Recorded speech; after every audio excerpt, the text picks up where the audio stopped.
Hello students, आज मैं class 10th का टॉपिक जो कंट्रोल एंड कोऑर्डिनेशन का बेसिक इंट्रोडक्शन दिया था उसे फर्दर कंटिन्यू करना था। बेसिकली मैंने आपको बेसिक इंट्रोडक्शन में ये बात बता दिया था कि इस चैप्टर में हम पढ़ने क्या जा रहे हैं। बेसिकली कंट्रोल एंड कोऑर्डिनेशन की बात हुई थी।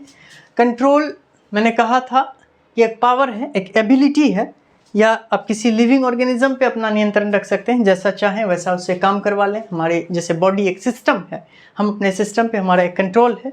जब हम जिस तरीके से चाह रहे हैं, दैट इज वॉलंटरी मूवमेंट्स की बात होती है, और फिर उसको कोऑर्डिनेट करते हैं। स्टिमुलस और रिस्पॉन्ड के रेफरेंस में मैंने कहा था कि जैसा स्टिमुलस वैसा रिस्पॉन्ड जनरेट हो गया तो हमारा वो कंट्रोल है, और जिस टाइम पे स्टिमुलस था उसी टाइम पे रिस्पॉन्ड का जनरेट होना वो हमारा एक कोऑर्डिनेशन है। ये ठीक वैसे ही है जिस समय पे आप एक बंद कमरे में, मान लेते हैं, इमेजिन करिए आप एक कमरे में बंद हैं और गर्मी का मौसम, फैन लाइट चली गई, अब आपको गर्मी लग रही है। स्किन ने डिटेक्ट किया, स्टिमुलस आई कि टेम्परेचर ज़्यादा है, तो स्टिमुलस अब क्या होगा, इसको थर्मोरेगुलेट किया जाएगा। क्योंकि टेम्परेचर ज़्यादा है तो स्वीटनिंग करवाई जाएगी, और स्वीटनिंग उसी टाइम पे हो रही है। कहीं ना कहीं ये कोऑर्डिनेशन हुआ है।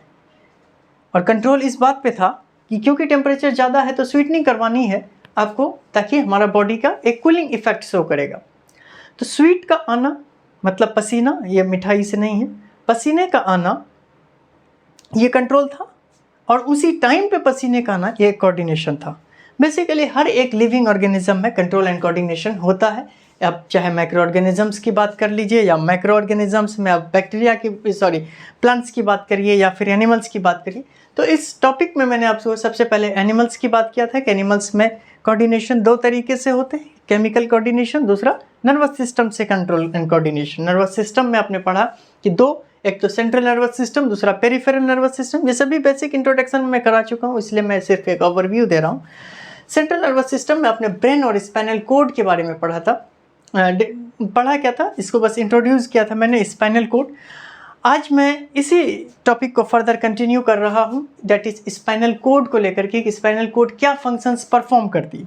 बेसिकली हमारे बॉडी में रिस्पॉन्स जनरेट होता है दो तरीके से। एक तो जब इसमें एक ऐसा रिस्पॉन्स जिसमें थिंकिंग इन्वॉल्व होती है। जब थिंकिंग इन्वॉल्वमेंट की बात होती है, कहीं ना कहीं उसमें ब्रेन का एक रोल होता है। ब्रेन अपना एक एक्टिव इन्वॉल्वमेंट शो करता है, जिसके वजह से हम थिंकिंग कर पाते हैं। और दूसरा एक ऐसा भी रिस्पॉन्ड होता है जिसमें थिंकिंग इन्वॉल्व नहीं है, अर्जेंट कंडीशन है, इमरजेंसी कंडीशन है, और वहाँ पे रिस्पॉन्ड जनरेट करना ज़रूरी था, तो स्पाइनल कोड ने ही वो रिस्पॉन्ड को जनरेट किया है। इसको इस एग्जांपल से देखिए।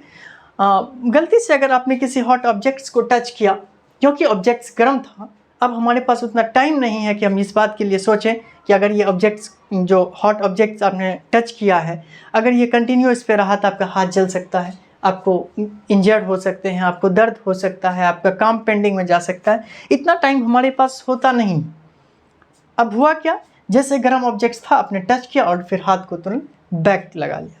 उसी तरीके से आप रास्ते में जा रहे थे, आपने सांप को देखा, अब सांप को देखने के बाद आप सोचना आपने छोड़ दिया है। ये आप सोच करके रिस्पॉन्ड, या अगर आप चिल्लाते हैं, या फिर आप किसी भी प्रकार का अगर आप रिस्पॉन्ड शो करते हैं, तो सोच कर नहीं करेंगे कि ये सांप है, अगर मैं इधर से ना भागूं तो मुझे काट लेगा, मैं मर जाऊंगा। इतना टाइम हमारे पास है नहीं, हम बचने का प्रयास करते हैं।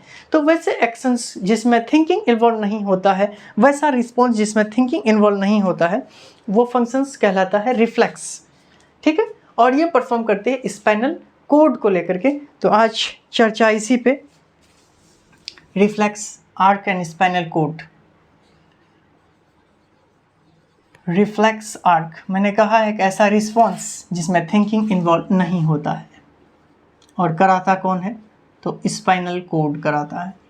अब स्पाइनल कोड है क्या?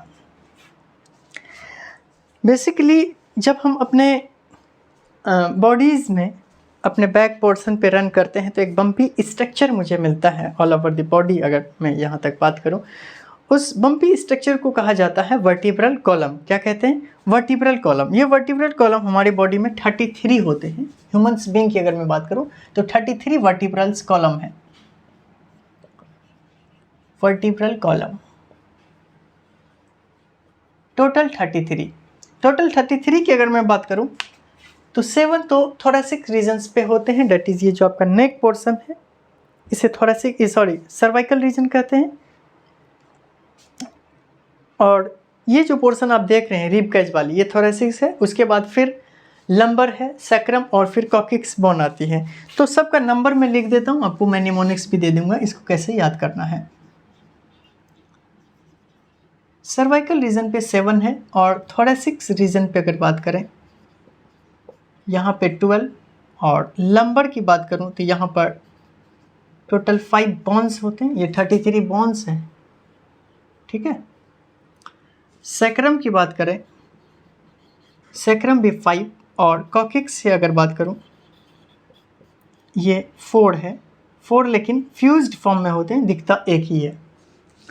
इसको कैसे याद करें, C है, T है, LSC, मतलब CT की लस्सी कितने रुपए में मिलती है, 33 रुपये में, और वो भी फ्री डिलीवरी है। मोबाइल नंबर नोट करिए 712-554, और फ्री क्या है, लस्सी, तो लस्सी की CF है, मतलब वो फ्यूज्ड है, ठीक है। इसको इस तरीके से याद कर सकते हैं कि ये 33 वर्टिब्रल कॉलम है। अब इस वर्टिब्रल कॉलम्स में एक तरीके से एक प्रोटेक्टिंग लेयर है।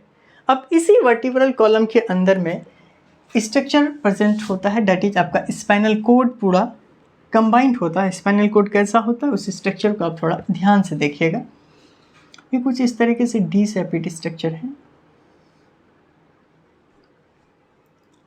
ये भी आज नहीं चल रहा, एक सेकेंड।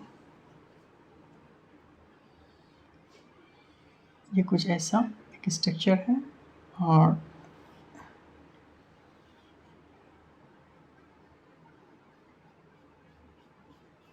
इस पूरे रीजन्स पे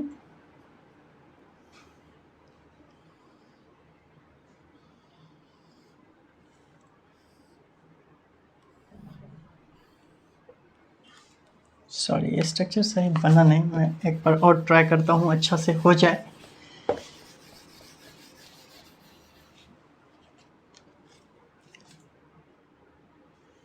ये कुछ ऐसा, और फिर ऐसा, फिर ये, और यहाँ पे कुछ ऐसा, फिर ये, और फिर इसकी बात होती है, ठीक है। अब मैं इसे रब कर रहा हूँ इधर। अब आप ध्यान से देखिए, ये रीजन्स बेसिकली प्रेजेंट होते हैं वर्टिब्रल कॉलम्स के बीच में, ठीक है। यहाँ पे न्यूरल कैनाल्स प्रेजेंट होता है, इसको बोलते हैं न्यूरल कैनाल्स। इसमें पड़ा होगा सेरिब्रो स्पाइनल फ्लूइड, क्या पड़ा होगा, सेरिब्रो स्पाइनल फ्लूइड। और फिर यहाँ पे से निकलता है रूट गैंग्लियंस, कुछ इस तरीके के स्ट्रक्चर्स हैं, रूट गैंग्लियंस इसके बोलते हैं, क्योंकि ये डोर्सल रीजन पे हमारे बॉडी में 2 पोस्चर्स होता है जो सनलाइट के डायरेक्ट कांटेक्ट में, जैसे ये हमारा जो अब पीछे वाला पोर्शन ये डोर्सल है, उसके आगे वाली जो पोर्शन है वो वेंट्रल है, उसी तरीके से इधर भी होगा।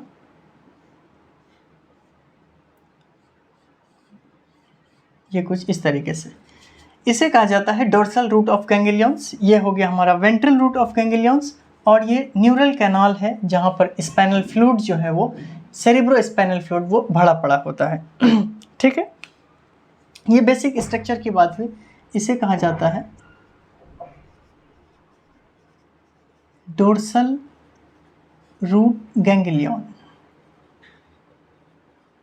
और इस वाले को कहा जाएगा ventral root ganglions.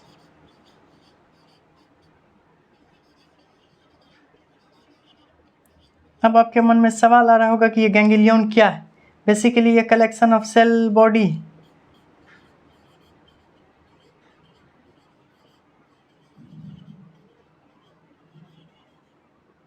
Collection of cell body, और ये डोर्सल रूट ऑफ गैंग्लियंस ये हो गया आपका सेरिब्रो स्पाइनल फ्लूइड। अब क्या होता है ये देख लीजिए। मान लेता हूँ स्पाइनल कोड अपना एक फंक्शन परफॉर्म करती है, इसमें ये स्पाइनल कोड है। स्पाइनल कोड में अब मैं ऑर्गन बना रहा हूँ, दैट इज हैंड की अगर बात करूँ, ये कुछ इस तरीके से,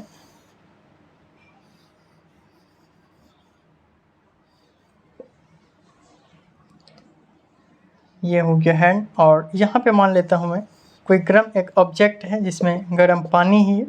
आप इसे जैसे टच करते हैं, टच करने के बाद सबसे पहले तो इसे sensory neurons that is afferent fibres इस इंफॉर्मेशन को यहाँ लेकर के आया नर्वस टिश्यू के ज़रिए, और ये कुछ केमिकल का सिक्रेशन किया यहाँ से, फिर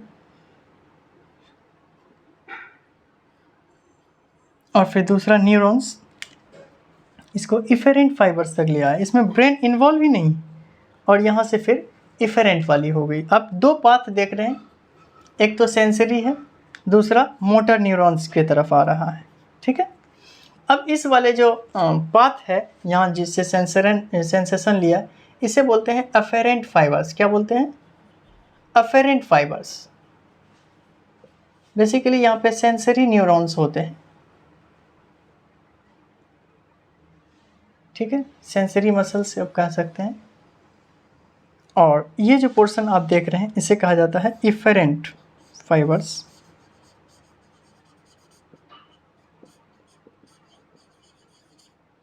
इफेरेंट फाइबर्स ये क्या है? मोटर न्यूरॉन्स यहाँ पे होती है,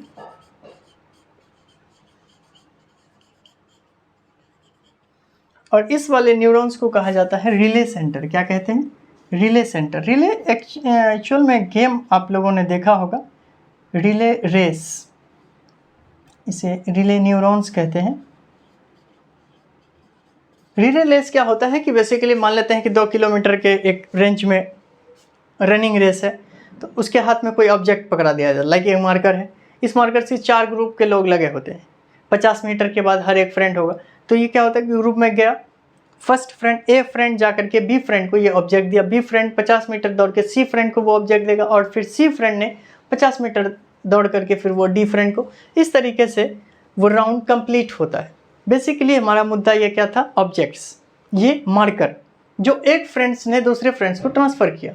यहाँ भी वही चीज़ हो रहा है कि जो सेंसेशन था, जो भी स्टिमुलस था, डेट इज हॉट ऑब्जेक्ट्स को उन्होंने अगर टच किया, तो इस सेंसेशन को एक न्यूरॉन्स दूसरे न्यूरॉन्स तीसरे न्यूरॉन्स के पास केमिकल्स के जरिए से आया, और फिर यही एक रिले न्यूरॉन्स था जो इस केमिकल को फिर से इफेरेंट फाइबर्स के पास, डेट इज इफेरेंट जो मोटर न्यूरॉन्स हैं, उसको ट्रांसफ़र किया, और जा करके उन्होंने रिस्पॉन्स जनरेट किया। क्या? अपने हाथ को उठा लिया, हाथ को खींच लिया, अपने उस जलने से बचाया। बेसिकली ये जो पाथ आप देख रहे हैं, सेंसरी न्यूरॉन से स्पाइनल कोड, और फिर स्पाइनल कोड से मोटर न्यूरॉन्स के पास, इसी पाथ को कहा जाता है रिफ्लेक्स आर्क। क्या कहते हैं? रिफ्लेक्स आर्क, इसी को कहा जाता है। और मैंने आपसे बता दिया है कि इसमें ब्रेन इन्वॉल्व नहीं था, कहीं ना कहीं थिंकिंग जो है वो इन्वॉल्व नहीं था। तो ये बात होगी आपकी spinal cord and reflex arc को लेकर के। ज़रूरत क्यों पड़ी थी? क्योंकि आपको पता है कि अगर वैसे सिचुएशन में, अगर कोई अर्जेंट सिचुएशन है, जैसे हॉट ऑब्जेक्ट को टच करना, अगर मैं सोचने लग जाऊं या ब्रेन अगर सोच करके उसे रिस्पॉन्ड करे तो ज़्यादा टाइम लग जाएगा। उतना टाइम में हो सकता है कि मेरा हाथ जल ही जाए, तो फिर हमारी बॉडी का कोऑर्डिनेशन ही बिगड़ जाएगा। अच्छे कोऑर्डिनेशन के लिए समय पे रिस्पॉन्ड होना ज़रूरी है। इस वजह से स्पाइनल कोड यहाँ पे अपना रोल परफॉर्म करता है। आपके एनसीईआरटी के टेक्स्ट में क्वेश्चन भी लिखा है कि what are the roles of brain in the reflex arc, तो आप क्लियरली कह सकते हैं कि कोई रोल नहीं होता, there is no any roles of brain in the reflex arc. अब ये जो इस टॉपिक से पहले आपके एनसीईआरटी में एक और चीज़ दे रखी है नर्वस टिश्यू के बारे में, कि ये कैसे फंक्शंस परफॉर्म करते हैं। ज़रा हम एक बार उसको डिस्कस कर लें, उसके बाद फिर नेक्स्ट क्लास में हम स्टडी करेंगे ब्रेन को लेकर के। ठीक है, नर्वस टिश्यू एक्चुअल में काम कैसे करता है, ये मुद्दा का विषय है। अभी जैसे मैंने कहा कि इसलिए मैंने आपको रिफ्लेक्स पहले कराया कि आप थोड़ा सा इसको रियलाइज़ कर पाएँ कि सेंसेशन आया कैसे, और फिर मोटर न्यूरॉन्स उसको फंक्शंस कैसे परफॉर्म किया। डायग्राम आप बनाने का प्रयास करिएगा, हो सके तो वीडियो पॉज करके या फिर आप लेक्चर के बाद, लेकिन डायग्राम जरूर बनाएं बेटा, इससे आपके कॉन्सेप्ट क्लैरिफिकेशन होता है। इस वजह से मैं आपसे बार बार कहता हूँ, मेरे पढ़ाने के बाद एक तो आप एनसीईआरटी पढ़िए, दूसरा अगर जो डायग्राम मैंने बनाया है खराब ही सही, लेकिन उसको ज़रूर आप प्रैक्टिस करिए। अब जो सिस्टम है डेट इज नर्वस सिस्टम काम कैसे करता है, इसको देखने जा रहे हैं। नेक्स्ट टॉपिक मेरा वही है एनसीईआरटी का, लेकिन ये पहला टॉपिक था। नर्वस टिश्यू कैसे फंक्शंस को परफॉर्म करती है। मैं फर्स्ट लेक्चर से ही कह रहा हूँ आपसे कि कोई भी स्टिमुलस है, स्टिमुलस को सबसे पहले तो रिसीव किया जाता है। अब रिसीव कौन करता है? स्टिमुलस क्या है कि anything that provokes a response. ये कोई चेंज हो सकता है, इन्वायरमेंट में चेंज, आपके एनसीईआरटी में मूवमेंट को एज ए रिस्पॉन्ड कंसिडर किया है। अब इन्वायरमेंट में चेंज किसी भी तरीके, जैसे अभी मैंने आपसे कहा था कि टेम्परेचर में चेंज हो गया, इन्वायरमेंट का चेंज था। आप एक रूम में बैठे हुए थे, बेल रिंग हुई, इसका मतलब वो एक स्टिमुलस था, इन्वायरमेंट में कुछ चेंजेस आया, एक साउंड प्रोडक्शन हुआ। उसी तरीके से आप बैठे हुए थे, स्मेल आ रहा है, किचन से आ रहा हो या कहीं और से आ रहा हो, लेकिन स्मेल आ रहा है, वो क्या था? सेंसेशन था। तो हमारी बॉडी में सेंस ऑर्गन है, पांच सेंस ऑर्गन। आपको शायद याद हो, लेकिन मैं फिर भी आपको बता देता हूँ। एक तो हमारा आई है, nose, ear, tongue and skin, ये 5 सेंस ऑर्गन, और इस सेंस ऑर्गन पे हमारा रिसेप्टर्स लगा होता है। अब ये रिसेप्टर्स उन सारे स्टिमुलस को रिसीव करता है और फिर लेके चलता है ब्रेन या स्पाइनल कोड के पास, और फिर उधर से एक रिस्पॉन्स जनरेट होती है back to brain to organ और स्पाइनल कोड टू ऑर्गन, जैसे अभी आपने रिफ्लेक्स आर्ट्स में देखा है। अब ये काम कराता कौन है? ये काम कराता है नर्वस टिश्यू। नर्वस टिश्यू अगर इतना अच्छा काम ये परफॉर्म कर रहा है, इतना हाईली कोऑर्डिनेटेड मैनर में, इतना वेल कंट्रोल मैनर में अगर ये काम कर रहा है, तो कहीं ना कहीं इसकी जो सेल है वो, उनकी स्ट्रक्चर जो है वो हाईली स्पेशलाइज्ड स्ट्रक्चर होगा, नॉर्मल सेल्स की तरह नहीं होगा। और ये highly specialised cells, nerve cells को कहा जाता है न्यूरॉन्स। आप क्लास 9th में न्यूरॉन्स के स्ट्रक्चर को पढ़ चुके हैं, लेकिन मैं आपको रिपीट कर देता हूँ उस डायग्राम को, और उनके फंक्शंस को भी मैं आपको एक बार बता देता हूँ कि किस चीज़ का क्या फंक्शंस है, न्यूरॉन्स क्या है, और फिर मैं आपको बताऊँगा कि एक न्यूरॉन से दूसरे न्यूरॉन में ट्रांसमिशन किस तरीके से होता है। कोई भी स्टिमुलस को आप एक न्यूरॉन से रिसेप्टर्स ने लिया और रिसेप्टर्स ने ब्रेन को भेजा या स्पाइनल कोड को, और फिर स्पाइनल कोड से ऑर्गन तक कैसे आया, इस चीज़ को मैं आपको बताऊंगा। लेकिन उससे पहले आप नर्व सेल्स के स्ट्रक्चर को देखिए। Highly specialised structure nerve cells को न्यूरॉन्स भी कहा जाता है, और इस स्ट्रक्चर में 3 पार्ट होता है, एक तो सेल बॉडी, दूसरा एक्सॉन और तीसरा एक्सॉन टर्मिनल। सेल बॉडी बनाने से पहले आप ये देखिए, न्यूरॉन्स का न्यूक्लियस को नज़र देखिए, और न्यूक्लियस के पास में ये न्यूरोग्लियल सेल्स, और इसी न्यूरोग्लियल सेल से प्रेजेंट होता है ये साइटोप्लाज्म लाइक स्ट्रक्चर है, ये न्यूरोग्लियल सेल्स, और यहाँ से ब्रांचेस का फॉर्मेशन होता है। इसी ब्रांच को कहा जाएगा डेंड्राइट। क्या कहेंगे? डेंड्राइट। और ये कुछ इस तरीके से, और ये एक लॉन्ग स्ट्रक्चर होता है, लाइक एक, अब 1 मीटर का भी कंसीडर कर सकते हैं।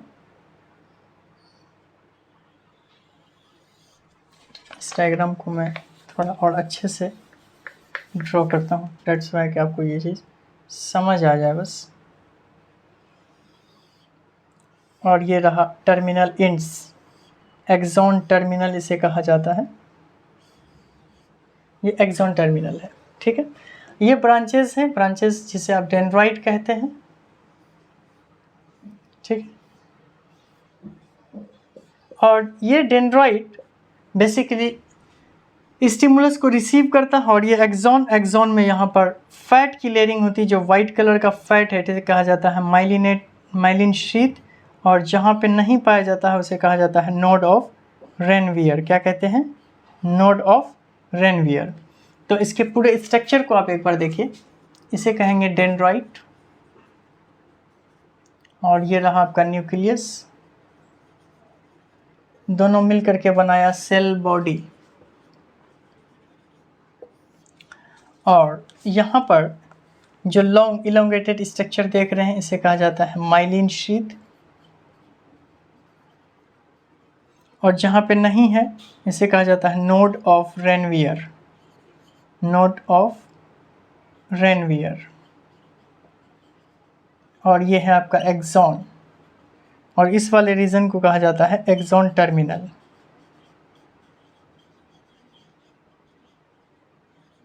सबसे पहले कोई भी स्टिमुलस जो आपके एनवायरनमेंट का चेंजेस है उसको डेंड्राइट ने रिसीव किया, और ये प्रेजेंट होता है आपके हर एक सेंस ऑर्गन के रिसेप्टर्स पे, ठीक है। अगर टंग की बात करूँ तो वहाँ पे गैस्टेटरी रिसेप्टर्स हैं, ऑल्फैक्टरी रिसेप्टर्स, उसी तरीके से आपका स्किन है। तो हर जगह पे रिसेप्टर्स में डेंड्राइट स्टिमुलस को रिसीव करता, और ये फिर सेल बॉडी से होते हुए एक्सॉन से होते हुए एक्सॉन टर्मिनल, उसके बाद यहाँ पर दूसरे न्यूरॉन्स होते हैं, दूसरे न्यूरॉन्स तक जो इन्फॉर्मेशन पहुँचती है वो केमिकल्स के ज़रिए से पहुँचती है। ये जो भी स्टिमुलस को ट्रैवल किया, ट्रांसमिशन हो रहा है एक्सॉन टर्मिनल से, इसे कहा जाता है इलेक्ट्रिक इम्पल्स। और ये इलेक्ट्रिक इम्पल्स केमिकल्स में चेंज होता है। यही केमिकल दूसरे नर्व्स के, इमेजिन करिए इसके नीचे ठीक ऐसा ही न्यूरॉन्स बना हुआ, वो कैरी करता और फर्दर उसी एक न्यूरॉन से दूसरे न्यूरॉन, दूसरे न्यूरॉन से तीसरे न्यूरॉन, और चलते चलते वो आपके sense organ that is brain या फिर स्पाइनल कोड तक पहुंचा और फिर वहाँ से रिस्पॉन्स जनरेट होता है। अब ऑर्गन तक कैसे आता है उसको देखिए। यहाँ पे ये न्यूरॉन्स का स्ट्रक्चर था। अब आपको मैं बता रहा हूँ कि ये मसल्स तक कैसे पहुँचा। इसे मैं रब कर रहा हूँ, एक्सॉन टर्मिनल, फिर मस्कुलर टिश्यू तक आया और फिर आपको एक रिस्पॉन्स नज़र आया। ये मैं आपको बेसिक फंक्शंस बता रहा हूँ कि आखिर नर्वस टिश्यू काम कैसे करती है। ठीक है, ये कुछ ऐसा स्ट्रक्चर है।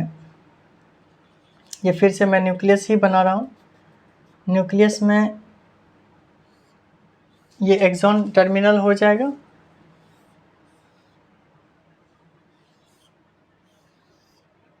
अभी उतना टाइम रहा नहीं, इस वजह से मैं डायग्राम को, ये ब्रांचेस है, ब्रांचेस को कहा जाता है डेंड्राइट।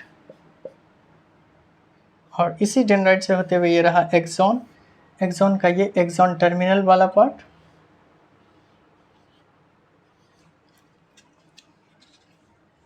ये माइलिन शीथ। बेसिकली जो डायग्राम अभी मैं बनाया था उसी को मैंने बस वर्टिकल से हॉरिजेंटल कर दिया है। अब यहाँ से फिर दूसरा न्यूरॉन्स ये केमिकल का सिक्रीशन करेगा। ये रहा न्यूक्लियस और ये रहा उनका निजल ग्रेन्यूल्स, फिर एक सेल बॉडी,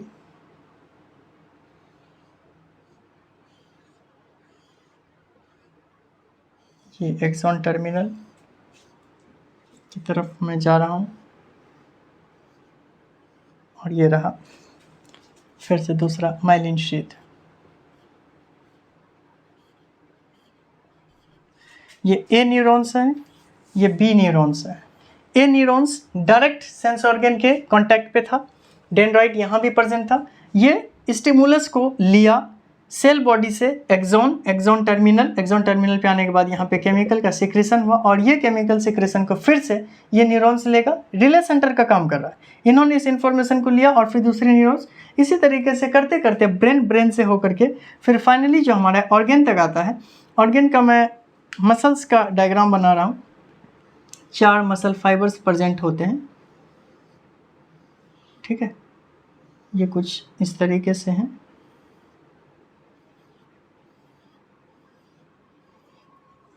ये पूरा का पूरा मसल फाइबर से इस तरीके से, ये मसल फाइबर से एक तरीके से आपका ये मसल्स है जिसको एक फंक्शंस परफॉर्म करना है और यहाँ पे आकर के ये अटैच्ड होता है। ठीक है, मसल से, और फिर मसल्स एक्शन करती है। ये आपका मसल्स हो गया, एनसीईआरटी में डायग्राम बना रखा है। ये मसल्स हैं, ये न्यूरॉन्स हैं, ये एक्सॉन टर्मिनल है, आपको दिख रहा होगा। तो इस तरीके से नर्वस टिश्यू काम करती है कि हमारा सेंस ऑर्गन में रिसेप्टर्स में न्यूरॉन्स हैं, न्यूरॉन्स के पास डेंड्राइट ने स्टिमुलस को रिसीव किया और लेकर के घर में बैठा नहीं रहेगा, वो उस इन्फॉर्मेशन को कॉन्वे करेगा सेल बॉडी से एक्सॉन से एक्सॉन टर्मिनल पे जैसे ही नर्व इम्पल्स आया वो केमिकल्स में कन्वर्ट हुआ और वो केमिकल्स भी बैठा नहीं रहेगा, उस केमिकल को दूसरे न्यूरॉन्स ने रिसीव किया और फिर वो न्यूरॉन्स अल्टीमेटली ब्रेन तक जाएगा या फिर स्पाइनल कोड तक गया। वो डिपेंड करता है कि एक्शन कौन सा करना है, रिफ्लेक्स करना है या फिर थिंकिंग प्रोसेस इन्वॉल्व है, और फिर उस इन्वॉल्व से फिर वो मसल्स में। अगर मैं अभी हाथ इस तरीके से कर रहा हूँ, जो मैं लिख रहा हूँ, ये भी काम हमारा ब्रेन कर रहा है। हमारे माइंड में एक स्टिमुलस है कि अभी मैं टीच कर रहा हूँ, मुझे कौन सा डायग्राम बनाना है, कैसे बनाना है, ये सारा इन्फॉर्मेशन हमारे माइंड पे जा रहा है और मैं उसी तरीके से इसको ड्रॉ कर रहा हूँ जिस अकॉर्डिंग से मैं चाह रहा हूँ, जिस अकॉर्डिंग से मेरा माइंड इसको डायरेक्ट कर रहा है। ये भी एक तरीके से कंट्रोल एंड कोऑर्डिनेशन है, जो मेरा नर्वस टिश्यू का एक बेस्ट एग्जांपल है कि अभी जो भी मैंने डायग्राम बनाया है, कहीं ना कहीं हमारे माइंड में इन्फॉर्मेशन आया था और इन्फॉर्मेशन के बाद हमारे हाथ को उसी अकॉर्डिंग से मूव करवाया गया है जिससे ये डायग्राम बन पाए। ठीक है, तो यहाँ पर आपने देखा कि नर्वस टिश्यू कैसे फंक्शंस परफॉर्म करती है और टाइप कौन कौन से थे ये मैंने आपको पहले ही बता दिया। उसके बाद स्पाइनल कॉर्ड के बारे में आपने पढ़ा। अब नेक्स्ट क्लास में हम स्टडी करेंगे ब्रेन के बारे में। आज के लिए इतना ही, बाकी अगले एपिसोड में देखेंगे। Thank you.